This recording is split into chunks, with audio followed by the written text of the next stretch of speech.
asked Myron to lower his voice, she no longer believed that he loved her. One day, feeling low and insecure, she had told Myron that it would be nice to get away for the weekend. Perhaps they could go to a quiet resort in the mountains. He told her that he was playing golf that Saturday. Maybe they could go to a resort another time. She was astounded. I needed you that weekend. Instead, you preferred to play golf. Now there is a shadow on my heart that nothing can remove, she told him sadly. Once in a while, someone dies and you remember where you were and what you were doing when you heard the sad news. Thousands of people worldwide felt that way when they heard that the beautiful Anna Nicole Smith had suddenly died. It was a tragedy that shocked the nation, according to various TV and radio reporters. The nation is in mourning, these same reporters claimed. She was only 39. Her husband discovered her lying in bed unconscious and not breathing. Paramedics quickly arrived and tried to revive her, but it was too late. Her body was taken to the morgue, where the coroner did an autopsy the next day. No evidence of drugs was found. It might have been a heart attack, but further testing was necessary. Anna was a cover girl, a model, and an actress. She married a billionaire who was 89 when she was only 25. The billionaire died a couple of years later. Anna went to court to get her fair share of her husband's wealth. The case was still unresolved when she died. Now it will continue after her death because Anna has a newborn daughter. The daughter might be entitled to millions when the court case is finally settled. At least 3 men have claimed to be the father of this millionaire baby. Look at those abandoned shopping carts, Joe thought. 2 of them were parked on his front lawn. 2 more were parked behind his car in the driveway. His neighborhood had gone downhill. He lived half a mile from Foodco, a supermarket chain. Nobody should take a shopping cart half a mile from the supermarket, and no one with any respect for others should leave a shopping cart in a stranger's yard. Shoppers should push the cart out to their car and then leave it there. If they don't own a car, they should buy their own personal cart to transport their groceries home. He called Foodco to tell them that 4 carts were on his property. They said they would be over as soon as they could. That meant about a week. Throughout his neighborhood, carts were scattered in various places, including the streets themselves. As if kids, pets, and potholes weren't enough, drivers now had to dodge shopping carts. Joe wondered how there could be any left in the supermarket. Foodco paid over $100 for each cart, so he thought they'd guard them better. Instead, they did nothing to secure the carts. They simply paid someone to drive around the neighborhood once or twice a week to pick up stranded carts. Joe opened the yellow pages of his phone book. He was going to hire a contractor to build a fence around his lawn and a locking gate for his driveway. Enough was enough. An Italian couple murdered 4 people in the house next door. They slit the throats of their neighbor, Maria Como, and her mom. Then they slit the throats of Mrs. Como's 2-year-old little boy, Perry, and a woman who just happened to be visiting. Finally, they set the house on fire. This all happened 2 weeks before Christmas. The couple had complained constantly to the Comos about the noise they caused, but no one else in the neighborhood seemed to think that the Comos were noisy. Maria was a kind and quiet person, said one of her neighbors. She and her husband used to push little Perry around the neighborhood in his stroller. They were friendly to everyone. I can't believe this happened. Police in the northern Italian town could not believe it either. A spokesman said that never in the history of Italy had a married couple worked as a team to slice 4 neighbors' throats and then try to burn their house down. I think if they claim temporary insanity, everyone will believe it, said the spokesman. After firemen found the 4 bodies, the couple calmly confessed to the police. 2 girls were trick-or-treating on Halloween night when a large group of teens attacked them, leaving both high school seniors unconscious. One needed surgery to repair her eye socket. The victims were white, and their attackers were black. 7 attackers were girls, and 1 was an 18-year-old boy. The boy said that he did not attack the girls. He tried to protect them. "So why were you swinging a skateboard?" asked the witness. The boy said that he was swinging the skateboard at the attackers, not the victims. The prosecution added hate crime to the charge of assault because racial slurs were made before the victims were attacked. The trial in Long Beach lasted almost 4 weeks.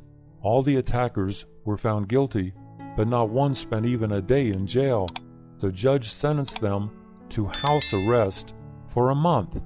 House arrest meant that they had to sleep in their own beds at home. The boy had to do 20 hours of community service.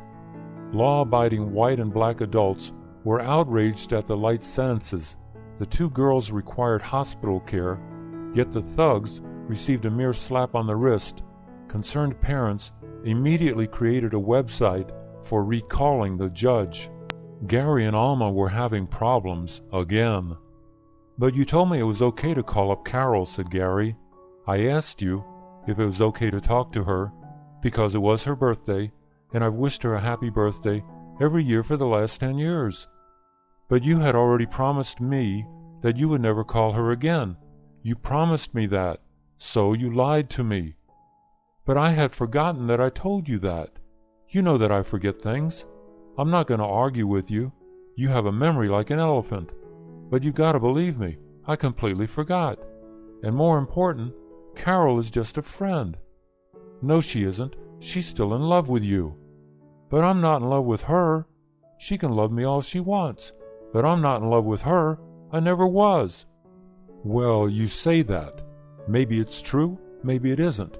But the important thing is that you never know what the future will bring. You say that nothing will happen between you and her, but you don't know that for sure because you don't know the future." "Yes, you're right. No one knows the future. I could fall in love with her again, and she and I might run off and get married and have 9 or 10 kids." "Again? What do you mean, again?" Redfield, New York, received 12 feet of snow last week. Its neighbors in Oswego are jealous because they got only 10 feet of snow. An Oswego resident told a TV reporter that one more storm was coming in that would determine the winner. "I hope we get 5 more feet," he said. "That'll be Redfield. This is the most snow the region has received in 6 years. The people who worry about global warming should come visit us. They'll worry less," said a Redfield resident. He said any visitors would have to wait till some snow melted because most local roads were closed. Even the snowplows were waiting until after the next storm before they began to clear all the roads. Schools were closed all week. Most kids were happy about it. They couldn't go ice skating or skiing because the roads were closed. But they did play in the snow, make snowmen, and have snowball fights. "It wasn't a good week for me," complained one high school student. "I had to help my dad shovel all the snow off the roof. When he finished doing that, his dad asked him to shovel the snow off the driveway and the sidewalk. I can't wait for school to reopen," he said. Scott was sound asleep when the phone rang.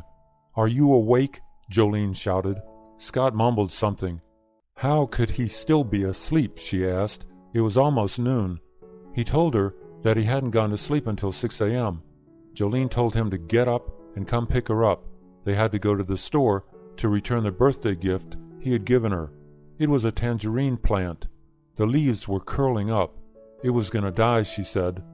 "Curling leaves means the plant is going to die?" Scott asked. "Of course," she told him. "Look, honey," he asked, "let me go back to sleep for 1 hour, okay? Then I'll come pick you up." Jolene wondered why he needed 1 hour. Was he expecting a phone call from his ex-girlfriend? No, he patiently tried to explain. He just wanted to get another hour of sleep. But he could not sleep anymore. Once Jolene mentioned anything about Amy, he'd better get over there quickly. Scott broke up with Amy 5 years ago. Now they were just friends. But Amy still loved him. That wasn't a problem for Scott until Jolene found out about it. If Amy still loved Scott, Jolene figured that they just might get back together. She can recognize a dying plant, but not a dead love affair, Scott grumbled as he rolled out of bed. Maria had to buy food for herself and her son. Divorced for 10 years, she was used to doing the shopping for her son. He was a junior in high school, which meant that he would be entering college in 2 years. Then she would be shopping only for herself. She felt sad when she thought of this. She hoped that he would attend the local junior college and then transfer to a university. That way, he could continue to live at home for another 2 years. She loved him and dreaded the day that he would no longer be her daily company. Maria drove to Costco, a chain store that sold food in bulk packages.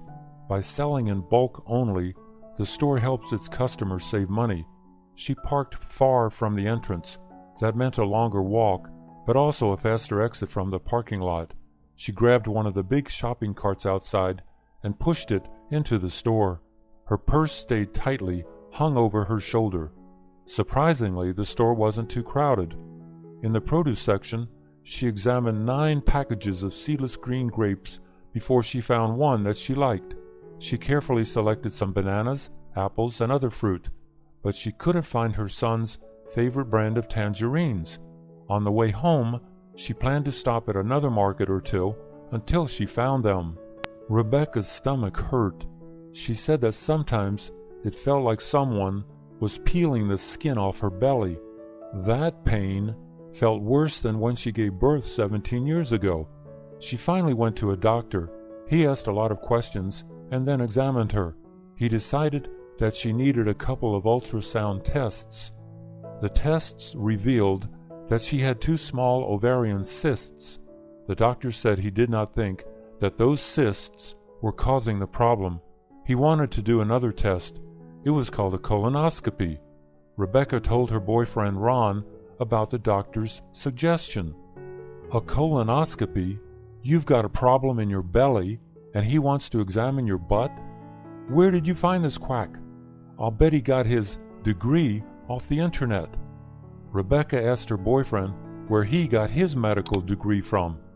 Of course, he had no medical degree, but he told Rebecca that it was just common sense. If your car isn't running right, and the mechanic wants to look in your trunk to find the problem, what would you think? Would you let him charge you good money to examine your trunk, or would you go find a mechanic who knows what he's doing?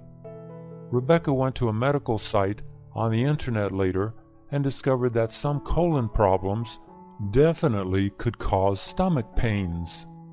About 100,000 people die each year in U.S. hospitals from infections that they get while they're in the hospital. Less than half that many die on U.S. highways. The hospital deaths are due to poor housekeeping and poor hygiene. Floors, walls, and doors are not cleaned regularly or thoroughly. Room dividers are almost never cleaned. The carts that carry food trays and the trays themselves are usually contaminated from handling and coughing. Cooks and other food handlers can easily infect the food by not washing properly after using the bathroom. Doctors and nurses are just as guilty as other staff. Doctors rarely clean their stethoscopes after each patient. Nurses apply blood pressure cuffs to patient after patient without cleaning the cuffs. Doctors often put on gloves without washing their hands first. As a result, the germs on their hands are transferred to the outside of the gloves. Consumer groups warn patients that they must demand cleanliness. If they see or suspect unsanitary conditions, they must tell someone immediately. It could be a matter of life or death. But, as one patient said, "No way! You don't tell your boss that he has bad breath, and you don't tell your doctor that he needs to wash his hands."